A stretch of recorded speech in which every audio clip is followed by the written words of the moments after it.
Lagi-lagi, ratusan warga Pandeglang, Banten yang didominasi kaum emak-emak kembali mengantri untuk mendapatkan minyak goreng murah seharga Rp14.000 per liter di halaman Makodim 0601 Pandeglang Jumat siang. Dalam operasi minyak murah tersebut, warga hanya boleh membeli 2 liter minyak goreng per orang dengan membawa kupon yang sudah dibagikan pihak panitia. Dalam pelaksanaan pasar murah minyak goreng ini, Kodim 0601 Pandeglang bekerja sama dengan salah satu agen minyak goreng yang ada di Pasar Badak, Pandeglang. Salah seorang warga mengaku sulit mendapatkan minyak goreng dengan harga murah. Karena itu, terpaksa dirinya harus berebut antrian dengan ratusan warga lainnya sejak pagi hari. Meskipun hanya mendapatkan 2 liter minyak goreng saja. Alhamdulillah senang banget. Walaupun cuma 2 liter, Bu? 2 liter doang. Nah, emang Ibu di pasaran masih mahal? Mahal, sekitar 54. Untuk ukuran? Ukuran 2 liter. 2 liter ya? Makanya bela-belain di sini ya, Bu ya? Bela-belain kita di sini. Warga mengaku akan terus berburu minyak goreng murah jika pasar murah kembali digelar, karena harga minyak goreng di pasar dan minimarket masih sangat tinggi. Dari Pandeglang, Banten, Iskandar Nasution, Anyus melaporkan. Pemirsa, bazar sembako yang digelar Pemda Purwakarta diserbu ribuan warga. Minyak goreng menjadi yang paling diburu.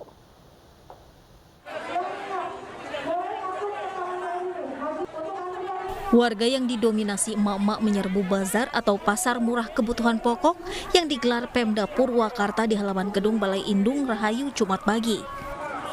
Ribuan warga berdesakan dalam antrean berjam-jam untuk membeli kupon pembelian sembako yang dijual di bazar ini. Bahkan beberapa kali petugas keamanan harus mengevakuasi balita yang dibawa warga agar tidak terhimpit antrean.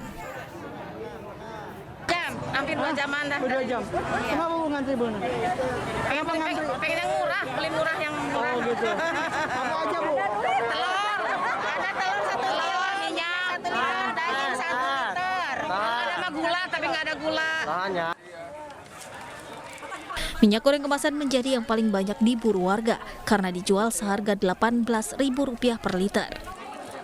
Kita mulai di Kecamatan Purwakarta dulu, nanti besok pasti ada 16 kecamatan yang lain juga akan didatangi oleh pihak panitia untuk melaksanakan bazar.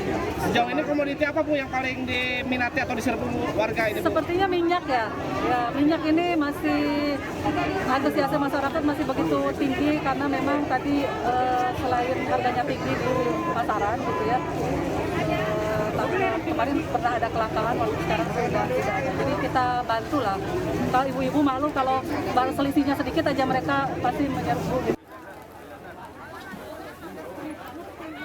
Selain minyak goreng, daging seharga Rp110.000 per kilogram dan telur Rp18.000 per kilogram juga menjadi bahan makanan yang paling diminati warga. Rencananya, bazar akan digelar bergilir di 17 kecamatan di Purwakarta. Dari Purwakarta, Jawa Barat, Irwan iNews melaporkan.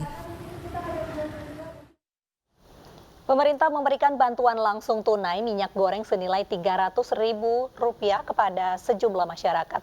Bantuan tersebut sebagai dampak melonjaknya harga minyak goreng saat ini. Untuk meringankan beban masyarakat, pemerintah akan memberikan BLT minyak goreng. Bantuan itu akan diberikan kepada 20,5 juta keluarga yang termasuk dalam daftar bantuan pangan non-tunai BPNT dan program Keluarga Harapan PKH, serta 2,5 juta PKL yang berjualan makanan gorengan. Adapun bantuan yang diberikan sebesar Rp100.000 setiap bulannya, pemerintah akan memberikan bantuan tersebut untuk 3 bulan sekaligus, yaitu April, Mei, dan Juni. Pemirsa, kelangkaan solar di Kabupaten Mojokerto menyebabkan ratusan truk barang mengantri solar di SPBU Awang-Awang, Mojokerto Jumat siang. Antrian hingga menutup sebagian jalan menyebabkan macet jalur wisata menuju Pacet dan Trawas.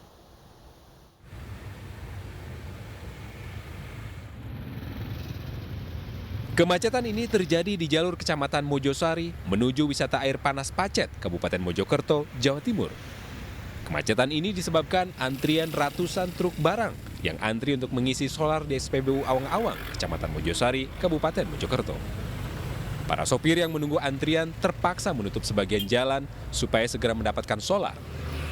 Untuk mendapatkan solar, pihak SPBU melakukan pembatasan hingga Rp200.000 saja untuk setiap kendaraan truk. Antrian di SPBU Awang-Awang ini terjadi karena solar di wilayah Kecamatan Mojosari, Kecamatan Ngoro, yang selama ini menjadi jalur pengiriman barang truk kosong, sehingga para sopir mencari ke SPBU lainnya. Salah satu sopir mengaku, akibat kelangkaan solar ini, pengiriman barang menjadi terlambat ke tujuan. Renanya mau kemana ini? Mau apa ini? Di pipa, Mas. Oh, pipa. Emang selama ini sulit atau gimana nyari solar, Pak? Sulit, Mas. Sulit. Tadi nyampe nyari mana aja? Tadi daerah Ngoro. Ngoro, terus Mojosari nggak ada juga. Nggak ada.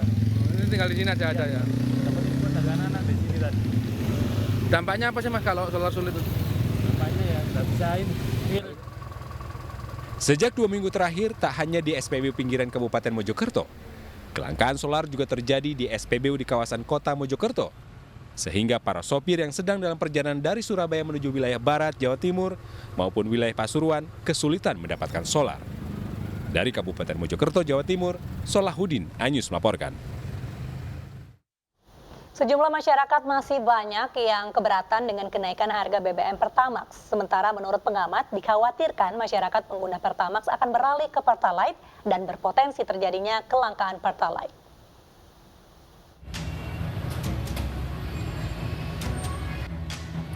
Hari pertama kenaikan Pertamax menjadi Rp12.500 per liternya, situasi di sejumlah SPBU di Jakarta masih normal.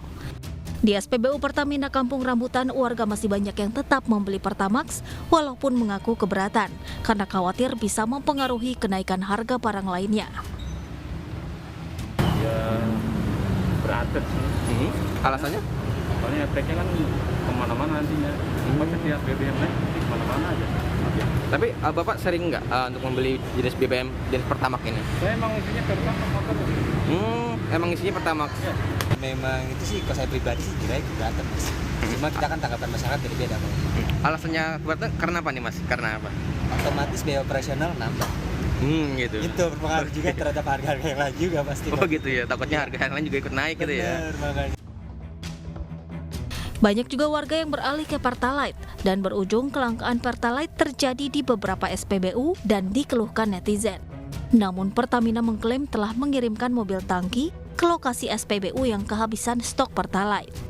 Sementara menurut Center for Indonesia Strategic Action atau CISA, resiko langkanya Pertalite bisa saja terjadi jika banyak pengguna Pertamax yang beralih.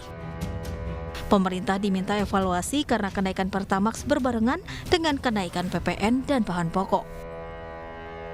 Kita ketahui bersama bahwa sejak pandemi COVID-19, kondisi ekonomi nasional secara nasional itu agak terganggu dan kurang stabil. Yang kedua adalah persoalan kelangkaan. Nah, persoalan kelangkaan ini di mana kelangkaan terjadi di bahan bakar, kelangkaan terjadi di bahan pokok, ini juga belum mampu dijawab oleh pemerintah. BBM jenis Pertamax mulai naik 1 April 2022 menjadi Rp12.500 per liter dari sebelumnya Rp9.000 per liter. Menurut Pertamina, kenaikan untuk menekan beban keuangan perseroan yang terdampak tingginya harga minyak dunia. Tim Liputan iNews melaporkan. Kita beralih ke informasi seorang prajurit TNI dan istrinya yang tewas diserang kelompok tak dikenal di Yalimo, Papua. Sementara anaknya yang masih balita terluka karena senjata tajam.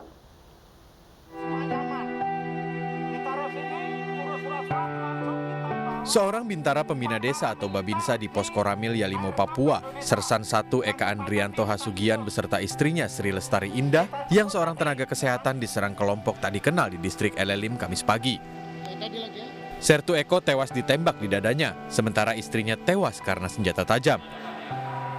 Jumat pagi kedua jenazah dilepas secara militer dalam upacara yang dipimpin Komandan Korem 172 Praja Wirayakti, Brigjen TNI Izak Pangemanan di Bandar Udara Sentani di Jayapura dan akan dimakamkan di kampung halamannya Sidoarjo, Jawa Timur.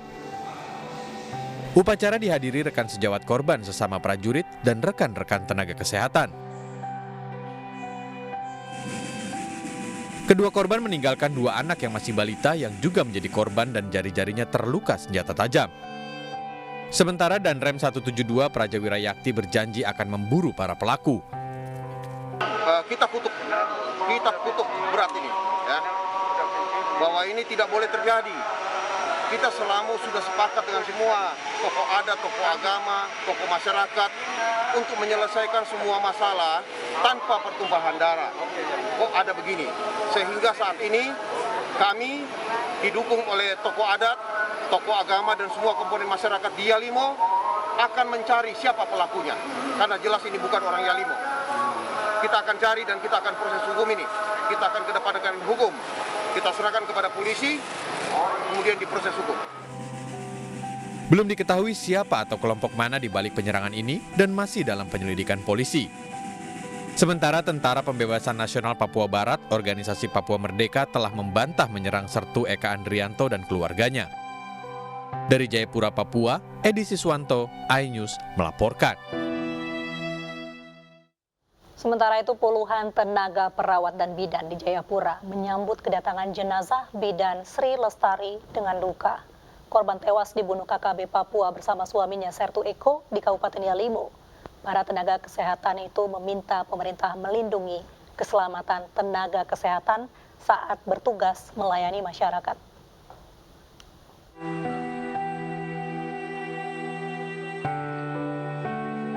Puluhan tenaga kesehatan meratapi kepergian sejawat mereka, bidan Sri Lestari, dengan cara tragis. Kehadiran para tenaga kesehatan di Bandara Sentani, Jayapura ini untuk menyambut kedatangan jenazah bidan Sri Lestari bersama suaminya, Sertu Eko, yang menjadi korban kekejaman teroris KKB Papua. Ikatan Bidan Indonesia, IBI Provinsi Papua sangat terpukul dan marah atas gugurnya tenaga kesehatan saat bertugas membantu masyarakat di daerah terpencil. Karena itu, IBI Papua meminta jaminan keselamatan kepada pemerintah saat mereka bertugas. Saya berharap supaya aparat keamanan, juga mungkin pemerintah daerah, juga mohon supaya kami yang tugas untuk melayani sesama ini bisa merasa aman, bisa mendapat perlindungan, pengayoman yang sepatutnya bagaimana kita ini abdi negara untuk menolong sesama yang ada di sekitar kita di mana kita ditugaskan begitu. Setelah disambut sesama tenaga kesehatan di Jayapura, jenazah bidan Sri Lestari langsung diterbangkan ke Sidoarjo untuk dimakamkan. Dari Sentani, Kabupaten Jayapura, Edi Siswanto, iNews melaporkan. Dikejar anjing saat lari pagi, 2 bocah di Palembang tenggelam di danau buatan. Informasinya kami hadirkan usai jeda.